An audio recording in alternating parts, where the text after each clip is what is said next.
Bonjour mes frères et sœurs, et nous allons commencer ce matin le chapitre 2. Et le chapitre 3, c'est l'ensemble des écrits aux 7 églises. 7 lettres différentes, toutes, mais en même temps, tous à l'intérieur de la même grande lettre qu'est l'Apocalypse. Donc, il y a un livre, et à l'intérieur de ce livre-là, il y a 7 petits passages qui s'adressent individuellement à chacune de ces églises-là. Le but, c'est d'emmener l'Église à réaliser dans quel état elle est. Et je crois que, en même temps, l'Église, c'est des individus à l'intérieur. Donc, chaque Église, chaque individu doit s'évaluer à partir de ce qu'on va étudier dans les 7 jours qui vont venir, parce qu'on va voir une Église à fois. Peut-être une Église va représenter ton Église. Peut-être une Église va représenter toi dans ta vie. Peut-être tu vas te retrouver dans 2 ou 3 églises. Mais l'important, c'est de laisser l'Esprit de Dieu, laisser Dieu nous parler. Je crois que l'Église, c'est ces églises-là qui ont reçu leurs lettres. Ils ont peut-être été bien surpris de ce que Jésus voyait dans leur cœur.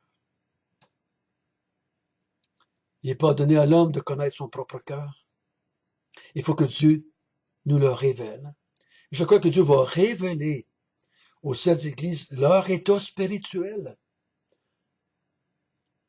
Et ils doivent accepter et se repentir si c'est nécessaire.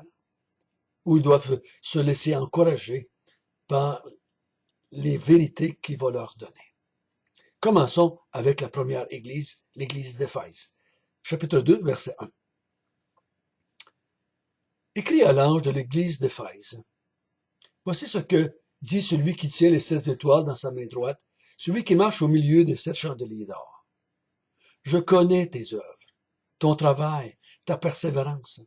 Je sais que tu ne peux supporter les méchants, que tu as éprouvé ceux qui se disent apôtres et qui ne le sont pas, et que tu les as trouvés menteurs, que tu as de la persévérance et que tu as souffert à cause de mon nom, et que tu ne t'es point lassé.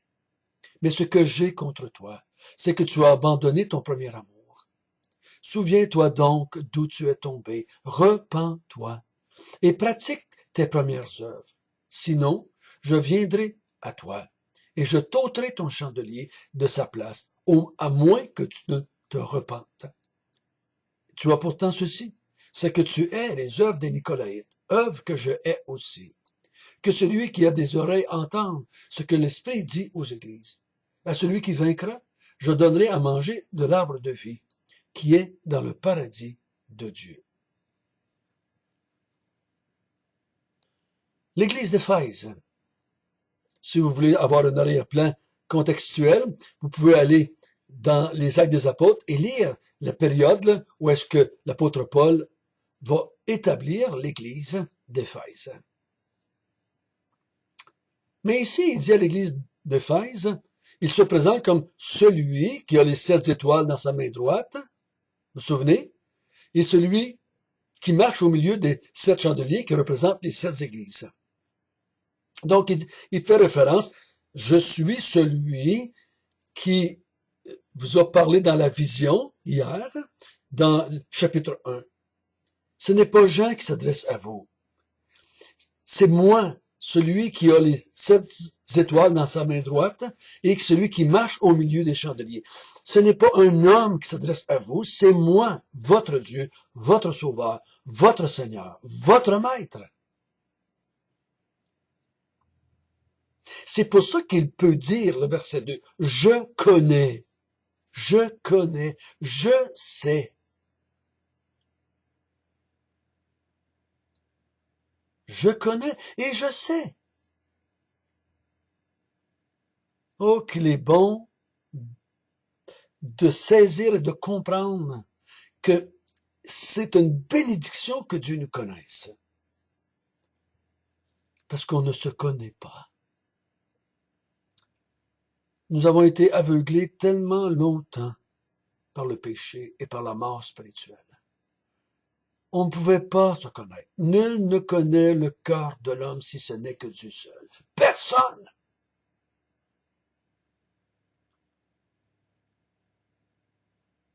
C'est Dieu qui nous révèle qui on est.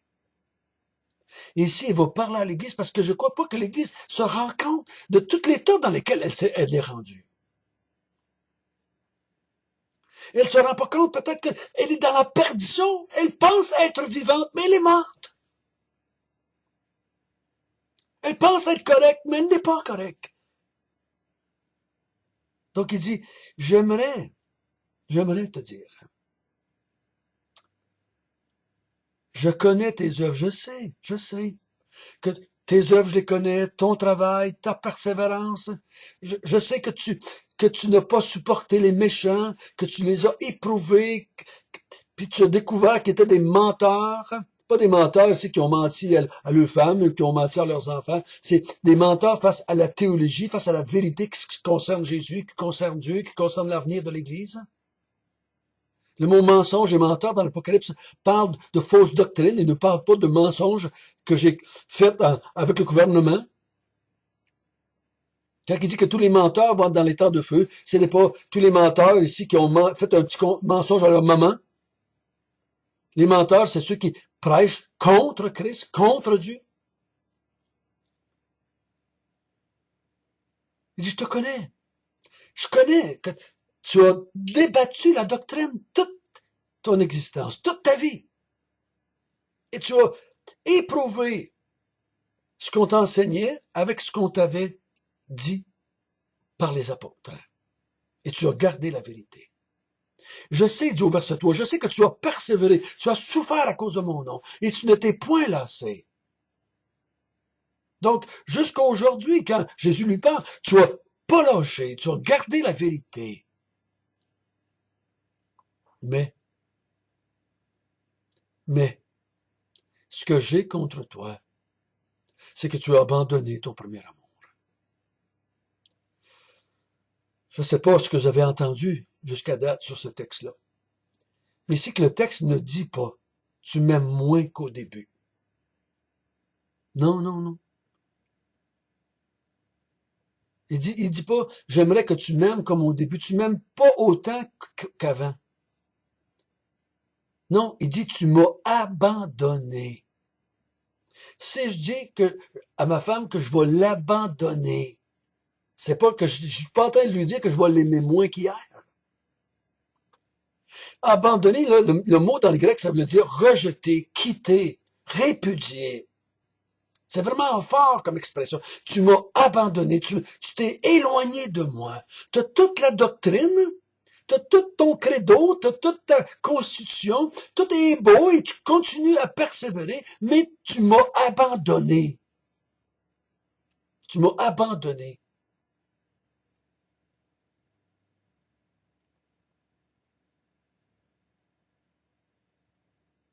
C'est fort. Et tu peux pas abandonner Jésus et penser qu'on est correct. C'est pour ça qu'il dit au verset 5, « Souviens-toi donc d'où tu es tombé. » T'es tombé. Repens-toi. Pratique tes premières œuvres. Donc, tes premières œuvres, c'est pas continue à évangéliser, lis ta Bible, fais ta prière, puis donne aux pauvres, puis occupe-toi de ta femme, tes enfants. C'est pas ça qu'il parle. Tes premières œuvres, c'est ce que tu croyais au début, ce que tu vivais au début, ce que tu as reçu au début, comment tu as reçu et cru et vécu la foi chrétienne. Tu es tombé. À un moment donné dans ton histoire, tu es tombé, tu m'as abandonné. La structure, l'Église, les vérités sont devenues plus importantes que moi. C'est pour ça qu'on va voir des églises qui ont des credos à lesquels on pourrait adhérer en tant que chrétien, mais que les églises sont complètement mortes. complètement morte. Hein.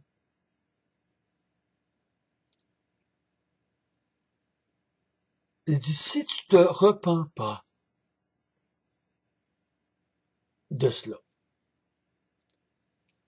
je t'ôterai ton chandelier. Je vais l'enlever du cercle, ce chandelier-là. Tu fais plus partie des églises que je m'occupe. Tu fais plus partie de ceux que je prends soin. Tu fais plus partie de ceux que je vais reprendre et écrire et me révéler à.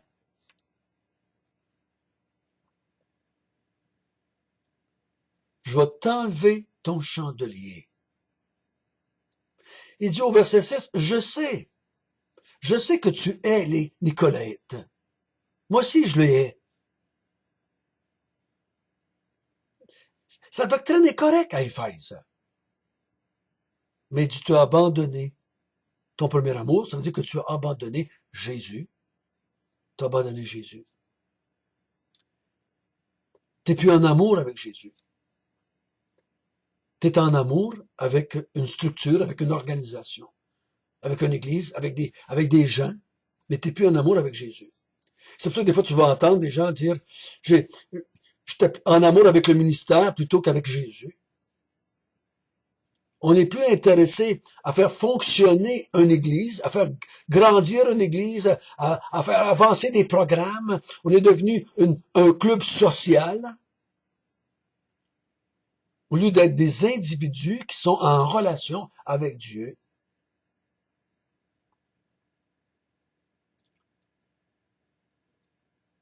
Mais il dit à celui qui entend les paroles que dit l'Esprit, au verset 7, à celui-là qui va vaincre, qui va se repentir et qui va vaincre les Nicolaïtes, qui va vaincre les menteurs, qui va éprouver les méchants et qui va garder son amour pour moi, je vais donner de l'arbre de vie qui est dans le paradis de Dieu. Donc, à celui qui ne va pas vaincre, il ne donnera pas de l'arbre de vie dans le paradis de Dieu. C'est pour ça que je vous dis que abandonner son premier amour, c'est beaucoup plus fort qu'un chrétien qui aime, pendant une période de sa vie, aime moins Jésus. Parce que les chrétiens vont tous vivre des hauts et des bas, ils vont tous passer par des périodes plus ou moins fortes.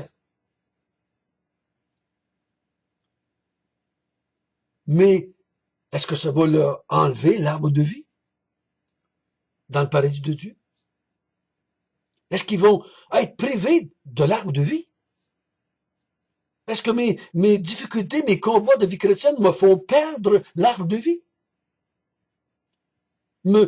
Jésus me prend puis me chasse, me sort du cercle des églises? Ben non, ben non. Faut pas penser que j'ai été parfait. Ça c'est clair pour garder que les églises dans le Nouveau Testament sont loin d'être parfaites. Mais Jésus les menace pas de leur enlever leur chandelier, puis il ne menace pas de dire, tu n'auras pas droit à l'arbre de vie dans le paradis de Dieu. Il les exhorte, il les instruit, il les encourage. Il les stimule. Mais ici, c'est une menace de mort, de jugement, de condamnation.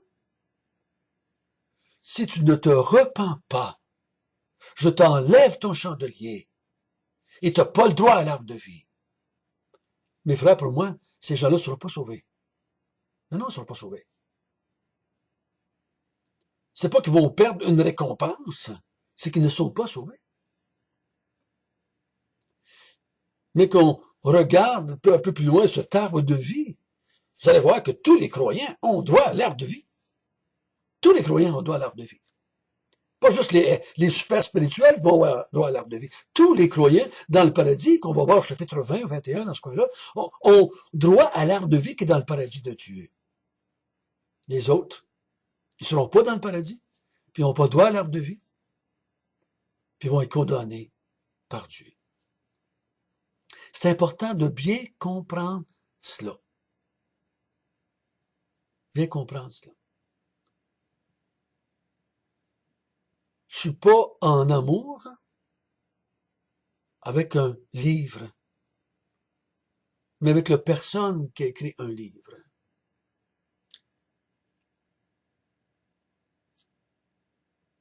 Je me souviens un jour, il y a une personne, un homme qui a fait une profession de foi, et il a commencé à venir à l'église, il a commencé à lire la Bible, il a commencé à démontrer certains fruits de la vie chrétienne. Mais quelques mois après, elle a été persécutée dans sa famille, et il est venu me voir, cette personne-là. Il m'a dit, François, je pense que je me suis trompé. Non, j'adhère pas à cela. Ça se peut pas. Ça se peut pas que ma religion s'est trompée autant. Ça se peut pas que ma religion, les gens soient condamnés. Donc, je vais retourner à ma foi que j'avais avant. Je me souviens que je lui avais dit,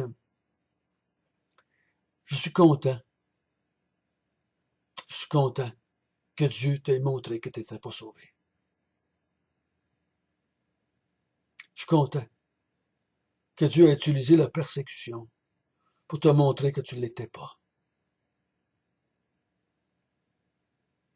Et je vais montrer dans la parabole du sommeur que il y en a qui reçoivent avec joie la parole de Dieu, mais les persécutions viennent et ils abandonnent.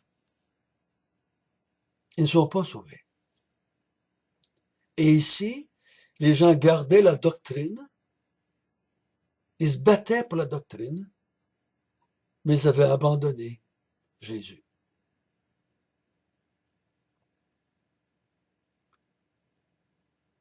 Je crois personnellement, quand je regarde autour de moi, je crains fort que des fois, certaines églises, c'est devenu un club social, plus qu'une relation avec Dieu. Je me souviens une fois, j'étais allé au Texas prendre un cours, et le dimanche matin, je cherchais une église pour aller à l'église, et j'avais vu une église, c'était marqué baptiste, donc vu que j'étais baptiste, j'étais allé à cette église-là, et j'ai été assisté.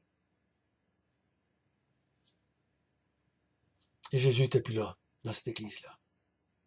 J'espère que c'était pas comme ça tous les dimanches. Mais ce dimanche-là, en tout cas, je vous dis, Jésus n'était pas là. On n'a pas parlé de lui. J'ai pas senti qu'il aimait quelqu'un, qu'il adorait quelqu'un. On parlait plutôt de quelque chose, de règles, de principes. On était plus pogné avec tu dois pas faire ça, puis tu dois faire ça, puis on doit aider les pauvres, puis on doit faire ci, puis on doit pas mentir, puis on doit pas tuer. Puis on était ancré sur la performance que sur quelqu'un. Sur quelqu'un.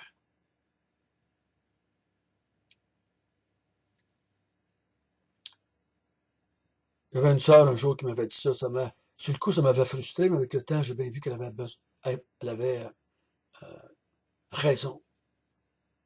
Elle dit, François, quand tu enseignes, je ne vois pas Jésus. Montre-nous Jésus. Parce que c'est avec lui, n'est-ce pas, qu'on veut être en relation. C'est avec lui qu'on vit. C'est lui qui vit en nous. C'est lui qui est notre tête. Nous sommes en relation avec quelqu'un et non pas avec des commandements, non pas avec des principes seulement. Quand j'étais catholique, j'étais en relation avec les 10 commandements de Dieu. Bien plus qu'avec Dieu. Ne touche pas, ne mange pas, ne va pas, ne regarde pas, ne fais pas ci, ne fais pas ça, habille-toi pas comme ci, habille-toi comme ça, fais pas ci, ne dis pas ça, parle pas comme ça. Et des fois, dans nos églises, ce que je trouve, c'est plus ça que Jésus lui-même. Notre Père du ciel, merci que tu nous aimes. Merci que tu as aimé assez l'Église d'Éphèse pour lui dire, repens-toi, repens-toi, tu m'as abandonné. Repens-toi. Seigneur, s'il y a des gens qui écoutent cette vidéo, par ton Esprit Saint, donne-leur la grâce de se repentir. S'ils voient qu'ils sont rendus dans cet état. Donne la grâce à chacun de se repentir, ils sont maintenant en relation avec une église plutôt qu'avec une personne. Et merci Seigneur de la promesse que tu nous fais, que tu vas nous donner de l'arbre de vie à ceux qui vont vaincre. Au nom de Jésus.